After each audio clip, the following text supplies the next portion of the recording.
flustered when a waiter hands you a wine list? I'm Charlotte from Foodie and I'm here at London Wine Week Festival to help transform you from dithering wine bluff into confident wine buff.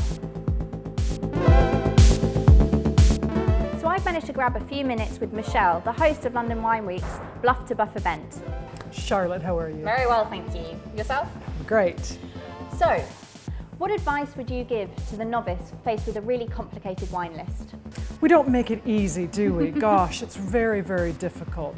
What I'd say to them is two things. Ask someone who's selling, someone who's in a restaurant that are their wines. I'm the first person to ask for advice when I'm in a restaurant. And everybody in the wine industry is doing as much as they can just to help somebody navigate what I know is a very difficult world.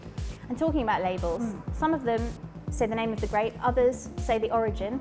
What's the difference? History. I think that's what it really comes down to, is history. Some of these regions have been growing grapes and making wine for such a long time that they're the ones that are famous. Those that were less famous in the industry started with the grapes. And red wine, does it really pair well with red meat, or is that a myth? I think it's an absolute myth. There's so many myths in food and wine matching, and the rule is, there is no rules as far as I'm concerned. It's more or less food is the bigger issue. Wine can go with pretty much anything.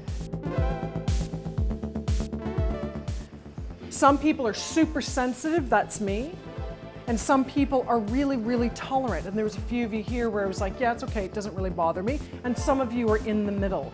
And knowing which one you are will help you have a better experience, not only eating, but enjoying food with wine.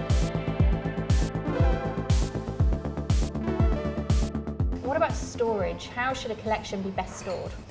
Really cold, dark as possible. Light really destroys wines, and not easy in a city like this. What I'd say to people, if you're lucky enough to have a little cellar that you can store it there, if not, bedrooms is probably the coldest room in the house. Whack it under the bed or in a closet. That's the best place to keep and store wine.